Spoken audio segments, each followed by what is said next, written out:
E a cultura organizacional, gente, ela faz uma analogia muito interessante, como se fosse um guarda-chuva, aonde eu entro para trabalhar numa empresa e eu posso me sentir completamente coberto por esse guarda-chuva, em termos de princípios, de valores, de perspectivas daquilo que me foi vendido na entrevista de seleção.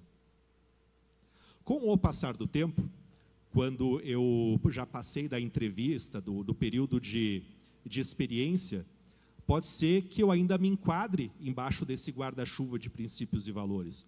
Ou pode ser que eu já fique com um pé para fora. Assim como o passar do tempo, por vezes, eu estou numa empresa e essa empresa é adquirida por outra, e aí eu não concordo muito bem com os novos princípios e valores e os meus 2 pés já estão fora. E a cultura organizacional, ela não vai se dar apenas por frases que nós encontramos, por exemplo, aqui na igreja, né? História, propósito, destino, colheita, são muito bonitas, mas não vai adiantar se no dia a dia, quando o pastor Marcos sobe aqui e vem dar a palavra, ele não consegue transpor isso nas suas atitudes, no seu dia a dia, na sua liderança, da mesma forma o Joel, da mesma forma o Campelo. A gente precisa tornar concreto aquilo que é expresso no simbólico. E aí as pessoas começam a sentir o que é cultura organizacional. Então, quando eu estou pensando em abrir uma empresa, num primeiro momento, é importante que eu possa olhar para dentro de mim e pensar quais são os meus princípios, os meus valores. Porque isso vai fazer com que eu atraia pessoas semelhantes à minha empresa. E são essas pessoas semelhantes que vão permanecer. Eu passei por uma experiência, há uns 20 anos atrás, que eu trabalhei nas antigas lojas Arno. Quem é que lembra dessa empresa? Levanta a mão, por favor. Vamos descobrir a idade das pessoas agora. As lojas Arno, eu entrei para trabalhar no shopping Iguatemi em 2004, fevereiro de 2004. Agosto de 2004, ela foi vendida para o Magazine Luiza. E quando eu fui para as lojas Arno, eu fui porque eu precisava ter um emprego que me desse a manhã livre para eu poder estudar psicologia na parte da manhã, porque em Caxias não tinha outros turnos disponíveis. E quando virou o Magazine Luiza, mudou um pouco da política de remuneração, mudou um pouco de princípios e valores, e eu comecei a virar uma ovelha desgarrada. Principalmente quando veio aquela máxima, aquele jargão do vem ser feliz. Aí o questionador que era, falei, mas eles falaram comigo para saber se eu quero ter felicidade o tempo inteiro aqui dentro? Se eu quero chegar, com licença, se eu quero chegar, está lá na frente no shopping, né, que tu chega e tu está assim, né, esperando o cliente. Vem ser feliz. Porque às vezes, cara, tu não está muito bem no teu dia a dia, tu não está muito bem de uma noite mal dormida, tu não está muito bem com alguma preocupação, tu não vai conseguir transparecer isso. E eu comecei a questionar esse valor, comecei a questionar esse princípio, e aí eu mandei uma mensagem pela intranet para a Luísa Helena Trajano, a dona do Magazine Luiza. No auge dos meus 20 e poucos anos, questionador que eu era, imaginando que eu poderia mudar a cultura organizacional de uma empresa que na época tinha já seus 2.500 funcionários.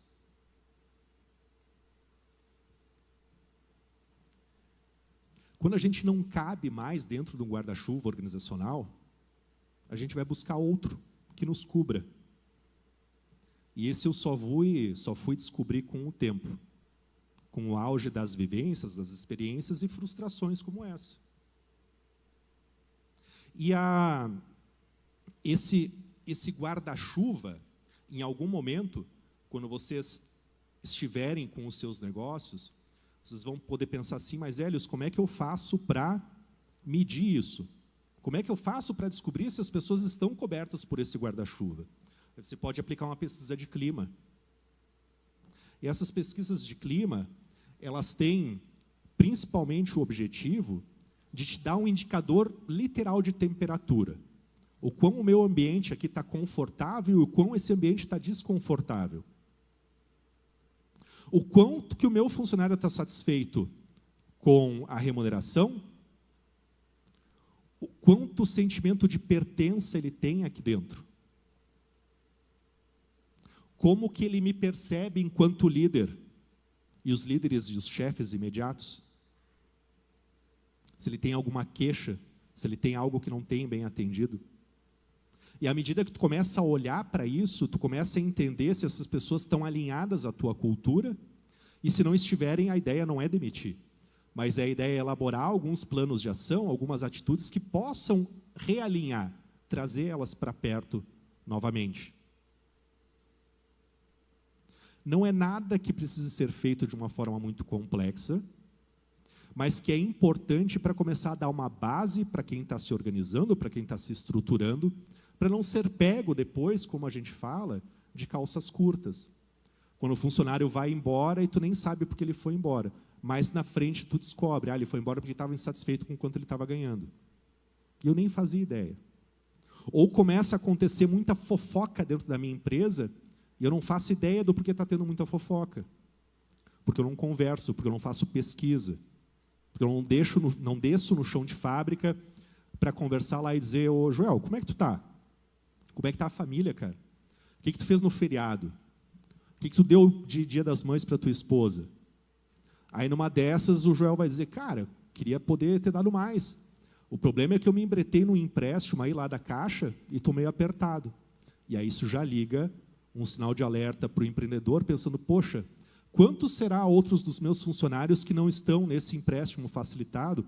Ou o Joel poderia me dizer que ele se envolveu com aqueles cassinos virtuais e que agora ele está devendo e não pôde dar tanto quanto ele gostaria. E aí tu, enquanto empreendedor, pode pensar, cara, além do salário, eu posso daqui a pouco convidar o Hélios ou convidar alguma outra pessoa para ir lá e dar uma palestra sobre gestão financeira. Ou sobre questões emocionais vinculadas a isso. E aí, quando o cara vê que tu está preocupado com ele, porque ele vai lembrar da conversa que tu teve, o clima começa a melhorar. Porque ele vê que tu não está preocupado só com o lucro, mas também com o bem-estar dele. Está fazendo sentido até aqui? Muito bom.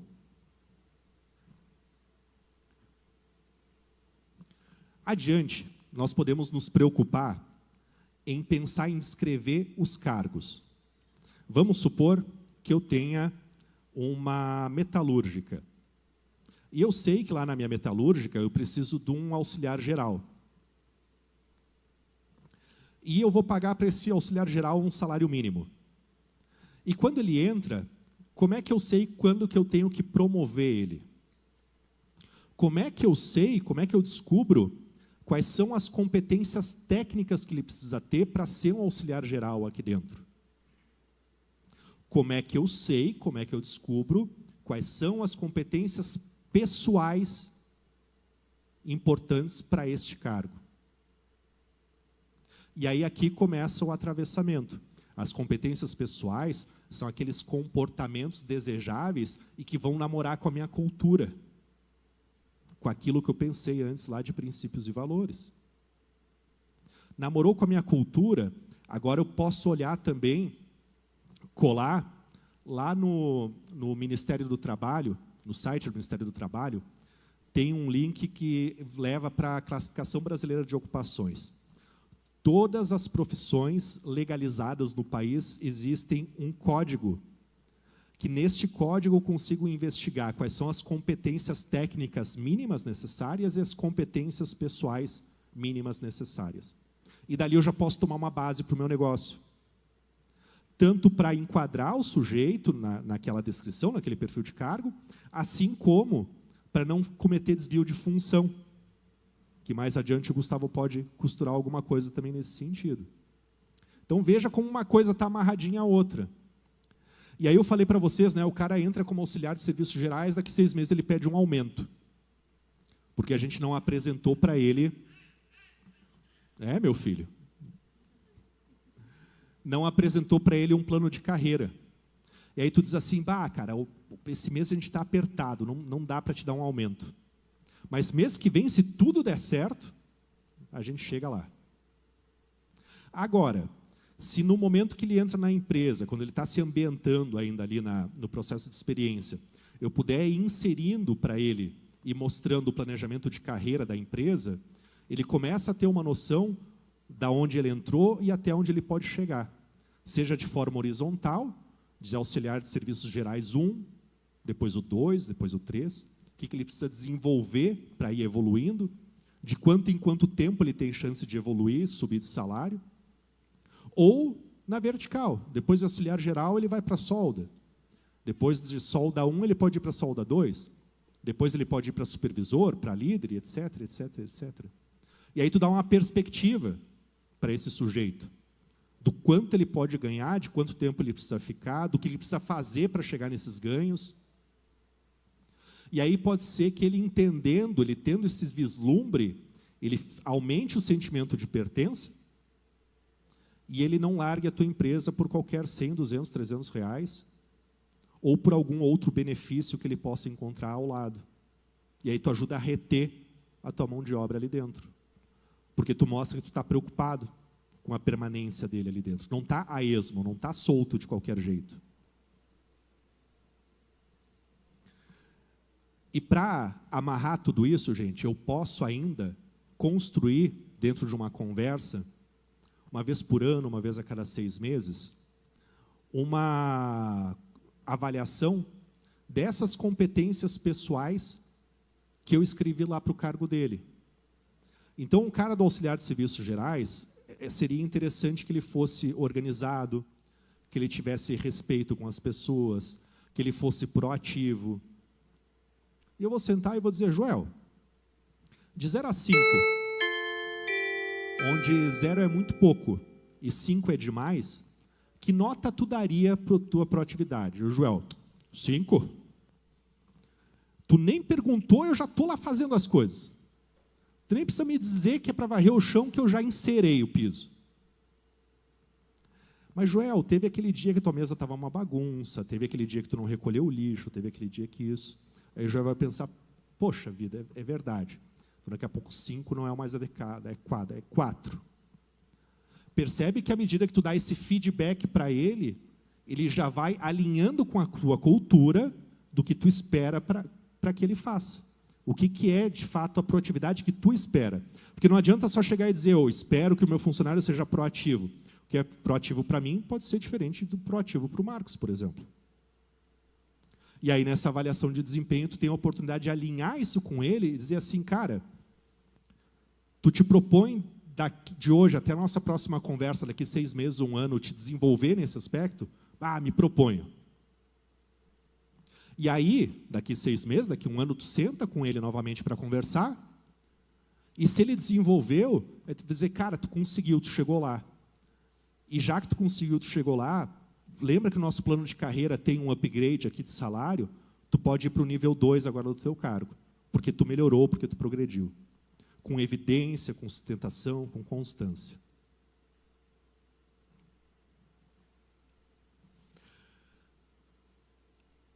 A gestão de pessoas não é sobre motivar, é sobre estruturar o ambiente certo para a pessoa certa crescer do jeito certo. E tudo isso começa no básico, a cultura define o jogo, o clima mede percepção, o cargo define a expectativa, a carreira dá a direção e a avaliação garante a evolução.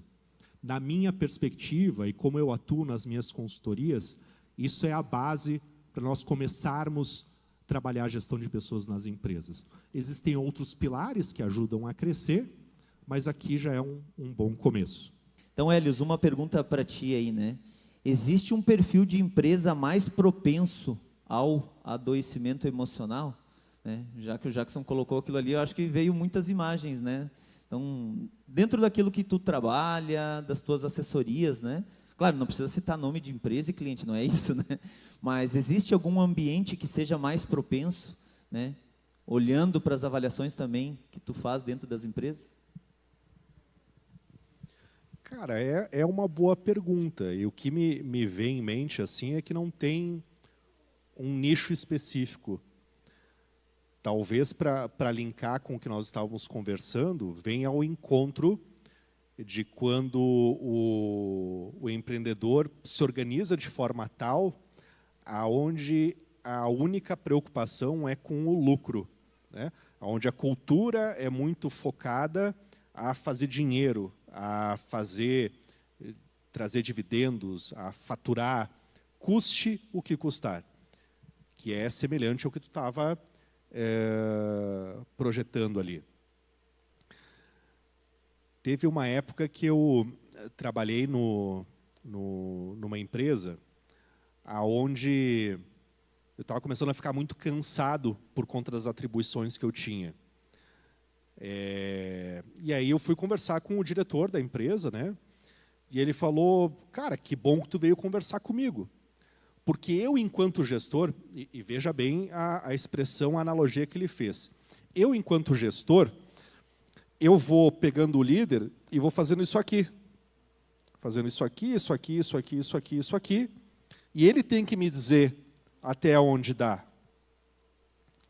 Ele só esqueceu de dizer que uma hora o elástico pode estourar e aí não tem mais remenda.